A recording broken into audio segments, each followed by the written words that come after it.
அனைவருக்கும் வணக்கம். எங்களுடைய யூடியூப் சேனலுக்கு உங்களை வரவேற்கின்றேன். இன்றைக்கி நாங்கள் சும்மாரா ஒரு ட்ரிப்பு பிளான் பண்ணோம். எங்கன்னா காஞ்சிபுரம் தான். சென்னையிலேருந்து காஞ்சிபுரம் வந்து 25 கிலோமீட்டர் தூரத்தில் இருக்குது. நாங்கள் போன வழி பார்த்தீங்கன்னா, பல்லாவரம், தாம்பரம், பெருங்களத்தூர், படப்பை, வாலாஜாபாத் வழியாக போனோம். சரி வாங்க வீடியோக்குள்ளே போகலாம். இப்போ பார்த்தீங்கன்னா தாம்பரத்துக்கிட்ட வந்துட்டோம். தாம்பரத்தில் பாருங்கள் காலைங்காட்டி 5 மணிக்கே இவ்வளோ டிராஃபிக்காக இருக்குது. ஏன்னா இங்கே வெளியூர்லேருந்து பஸ்ஸு நிறைய பேர் வெளியூர்லேருந்து வருவாங்க போவாங்க. ஸோ அதனால் இங்கே டிராஃபிக் இருக்கிறது சகஜம் தான். பட் இருந்தாலும் காலையில் 5 மணிக்கே டிராஃபிக்காக இருக்கிறது கொஞ்சம் வியப்பூட்டும் விதமாக தான் இருக்கிறது.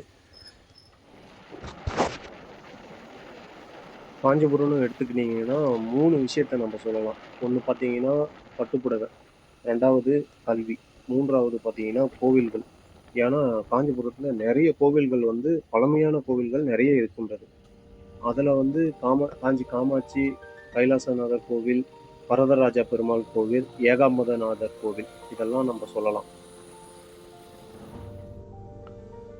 காஞ்சிபுரம் வந்து தென்னிந்தியாவிலே பழமையான நகரம்னு ஏன் சொல்கிறாங்கன்னா 2500 ஆண்டுகளுக்கு முன்பு தொண்டைமான் இளந்திரையன் என்ற ஒரு அரசர் வந்து இங்கே ஆட்சி புரிந்திருக்காரு. அதற்கான குறிப்பு பார்த்தீங்கன்னா நம்ம சங்க இலக்கிய பாடலான பரிபாடலில் இடம்பெற்றிருக்கு.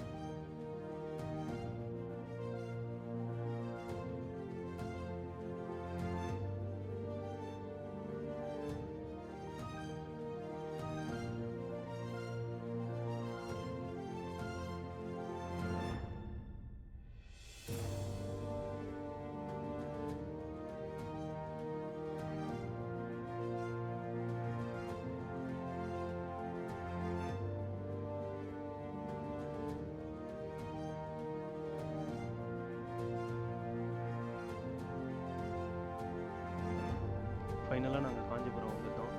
இப்போ பார்த்தீங்கன்னா நாங்கள் காஞ்சி காமாட்சி அம்மன் கோவிலுக்கு போகலான்னு தான் முடிவெடுத்தோம்.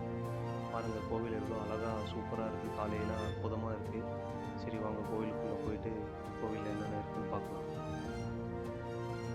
கோயிலுக்குள்ளே வந்துட்டு கொடிமரத்தை பார்த்துட்டு போயிட்டு சாமி கும்பிடலான்னு உள்ளே போயிட்டு ரிட்டர்ன் வந்துட்டு இங்கே லெஃப்ட் சைடில் பார்த்தீங்கன்னா அந்த மண்டபத்துக்கு லெஃப்ட் சைடில் பார்த்தீங்கன்னா காலைங்காட்டியும் உணவு வாங்கி கொண்டு இருந்தாங்க. அதை வாங்கி சாப்பிட்டு சரின்னு சொல்லிட்டு கோவிலை சுற்றி வரலான்னு சொல்லிட்டு சரி வாங்க கோவிலை சுற்றி பார்க்கலாம். இந்த மண்டபம் பாருங்கள் நல்லா அழகாகவே கட்டியிருக்காங்க.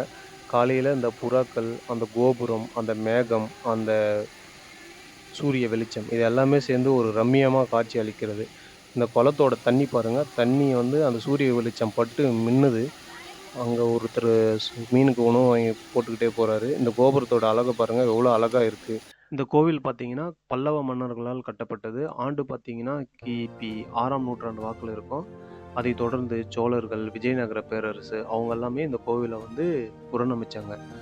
இந்த கோவிலோட மற்றொரு சிறப்பம்சம் என்னன்னா இந்தியாவில் இருக்கிற 51 பீடங்களில் இங்கே ஒரு பீடம் வந்து ஆதி சங்கராச்சாரியாரால் நிறுவப்பட்டிருக்கு. கண்டிப்பாக நீங்களும் காஞ்சிபுரம் வந்தால் இந்த கோவிலை வந்து ஒரு முறையாவது பார்த்துட்டு சாமியை வழிபட்டுட்டு செல்லுங்கள். நன்றி, வணக்கம். எங்களோட சேனலை சப்ஸ்கிரைப் பண்ணுங்கள், லைக் பண்ணுங்கள், ஷேர் பண்ணுங்கள். மிக்க நன்றி, வணக்கம். அடுத்த வீடியோவில் காஞ்சி கைலாசநாதரை பற்றி பார்க்கலாம். நன்றி, வணக்கம்.